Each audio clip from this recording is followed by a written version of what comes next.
Women's sports are finally getting the spotlight they've long deserved. And today, USA Today just doubled down on its commitment to lead that coverage. Heather Burns, a 35-year veteran of sports journalism and former ESPN digital NFL leader, has returned to her roots at Gannett, working as a sports reporter in 97, 98, and now USA Today's first ever women's sports editor. Heather, you're an icon already. Welcome to the program. Oh, thank you very much. I don't know about all that, but I've definitely been in the business a very long time. Really happy to be back at Gannett and USA Today. You actually worked in St. Cloud, am I right? I kind of... In fact, that is where I met my wife, the St. Cloud Times, a beautiful place to be. I covered St. John's and St. Cloud State.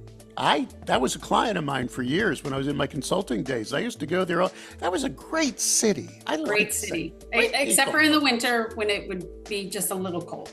Problem I had going there is it was too nice. You get to like an intersection. Very nice. And yes. and you're waiting to go and someone's going, you go. And you're like, you go. You go. Like, yeah, I'm waiting. Anyway, we're not going to talk about that today. We're going to explore how you plan to elevate women's sports storytelling across the entire USA Today network. And after the break, we'll hear Heather Burns on the playbook she has planned. Isn't that great how I put that there? The playbook you have planned for USA Today. Everybody stick around. We'll be right back. Hello, my name is Walter Hussman. Our family has been in the news business for over 100 years. Journalism includes two parts, reporting the news and providing opinions. But in recent years, there's been too much opinion appearing in news reporting. This has eroded public trust in news reporting to the lowest level of any U.S. institution. To address this, we started a nonprofit, the Center for Integrity in News Reporting. The Center for Integrity in News Reporting, CFINR, is on a mission to rebuild public trust in journalism, one newsroom and one classroom at a time. We champion the effort to have news organizations and journalism schools create and prominently display their own clear, concise statements of core journalistic values.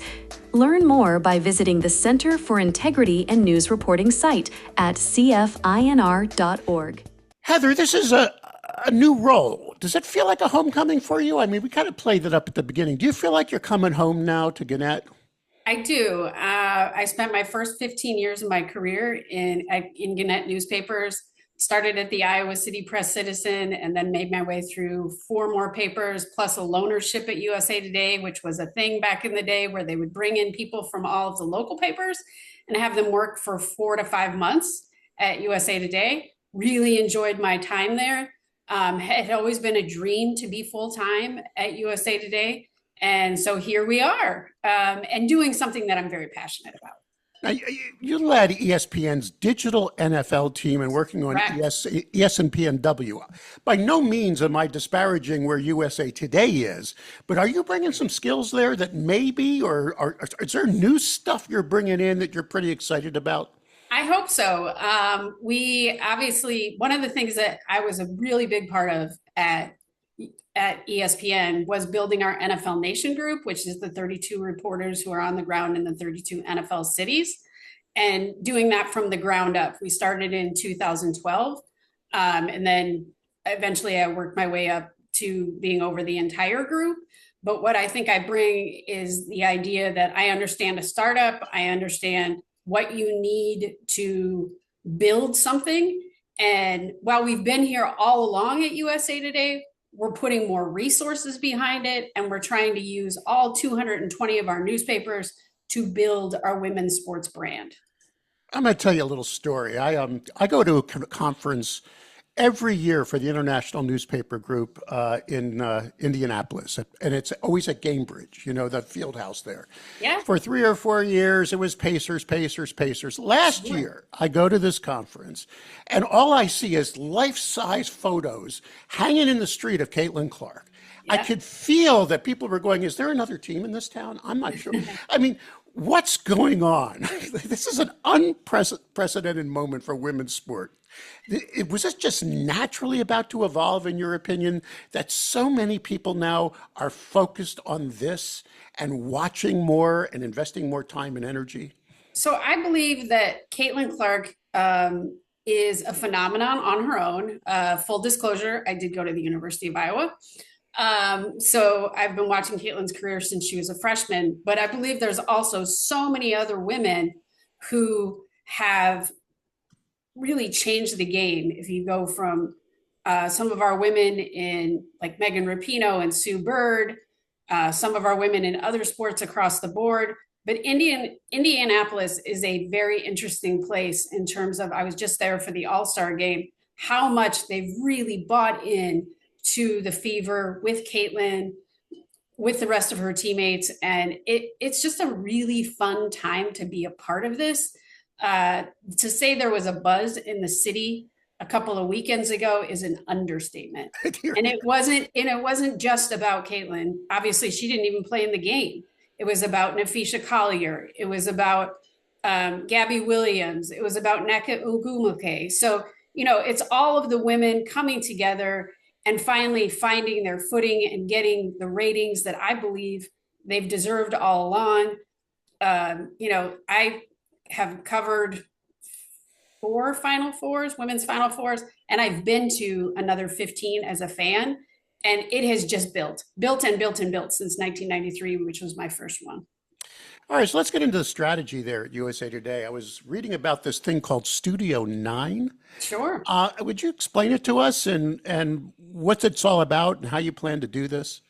Yeah, so it's about the content, but it's also a holistic strategy. We want to make sure that we're building a community and we're innovating, and we're doing that through, like I said, not only the content, but holding pop-up events and bringing fans in and letting them be a part of the conversation.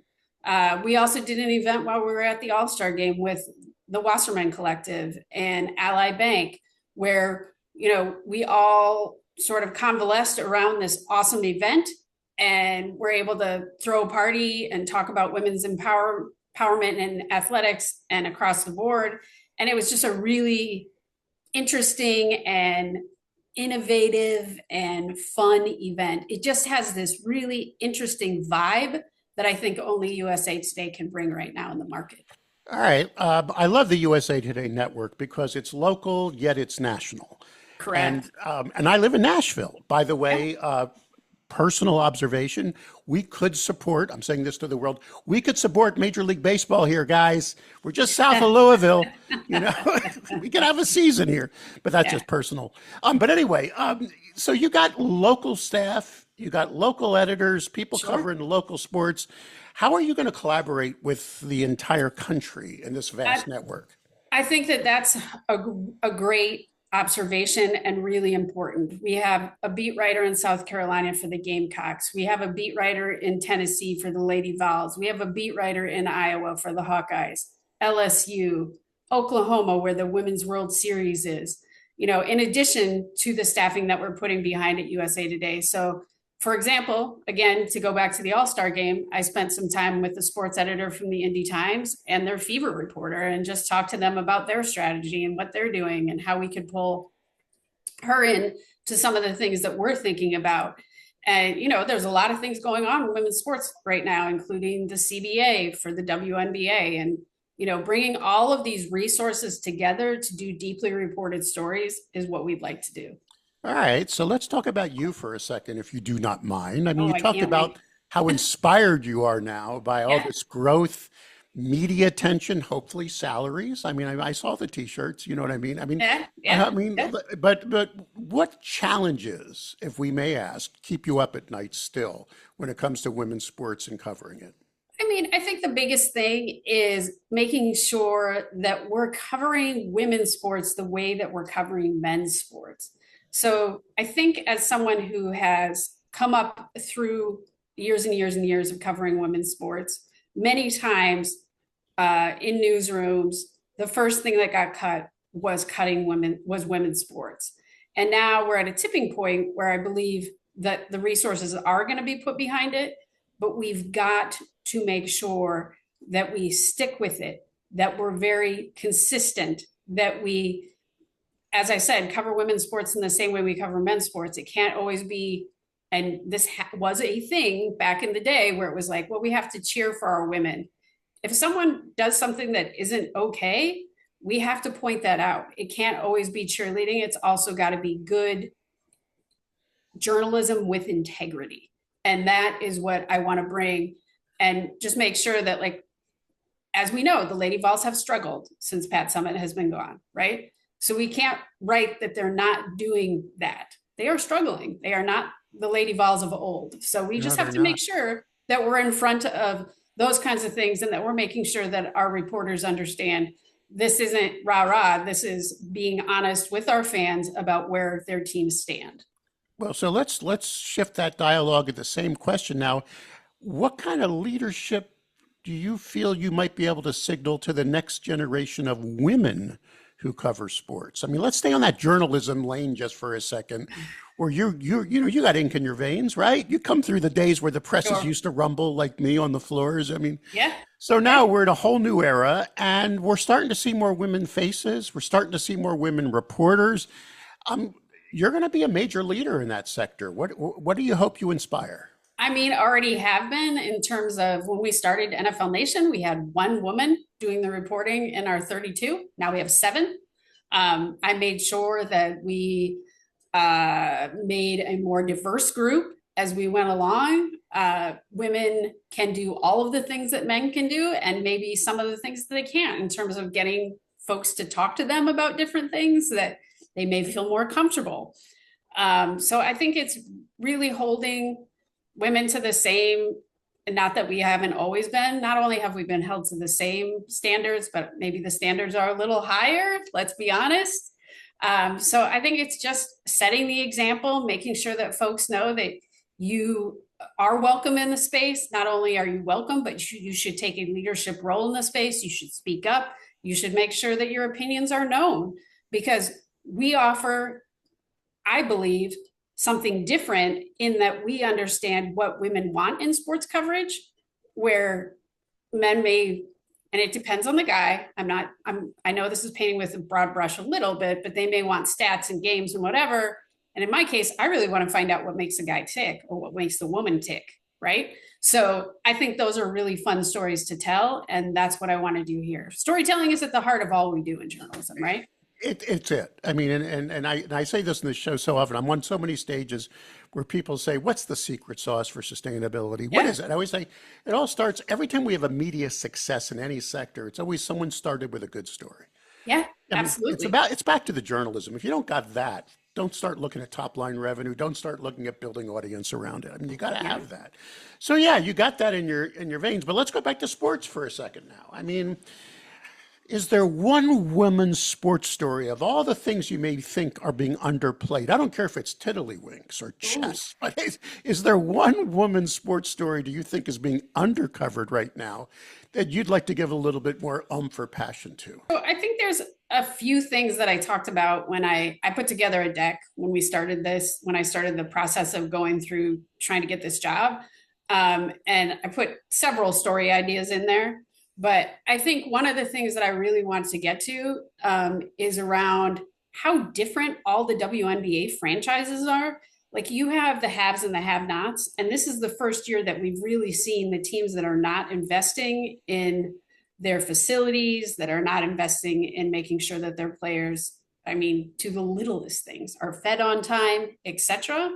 Those teams, Connecticut, Dallas, LA, and I'm forgetting one, are the teams that are the have-nots this year. Finally, the folks who were very good basketball players were like, we're going to have a new CBA. It's going to be 1 year to go for a championship. Where do I want to be to do that? And I think it's a really interesting story to tell, that there are varying degrees of passion in the WNBA in terms of ownership and how much money they want to put into it. And how much money they eventually may get out of it if they don't. Correct. I mean, now with the valuations going so high on these teams, with Golden State being at, I mean, look at this. This is a brand new franchise, and they're already valued at hundreds of millions of dollars. Don't you just want to look back and buy one of those franchises 3 years ago? Yeah, exactly. I would have liked to have the Detroit Shock when they left the city. Because that was one of my stops along the way, and the passion of those fans was amazing. All right, final question. You work for a company that I know well, and Sure. we have interviewed a lot of people in it. Gannett is all about KPIs. You know that. I mean, what does success look like for you after 1 year from today? Do you have any KPIs in your brain that you want to look back and say, yeah, this was a good move. I'm glad they brought me on, and we're making some success. Do you have some? I think really for me, it's about building the community and the brand around Studio 9 and making sure that we're, again, having integrity in the journalism we're doing, telling the stories that really matter to a broad audience, bringing people together at these pop-up events and celebrating women's sports, telling the truth about things that are not equitable in women's sports. So for me, it's about telling the important stories and doing original reporting, not chasing, right? We want to make sure that we are leading the way. So that's what I want to make sure. In a year from now, that is where I want to be. Heather Burns, USA Today's first ever women's sports editor, someone with passion, not just for the sport that she covers, but also for the industry that she has invested so many years in. And you must have started when you were 8, because you do not look like you've got 30 plus years in it. I really appreciate that. I actually was 18 at the Iowa City Press Citizen. Thanks so much for your time, Yeah. Heather. Have a great day.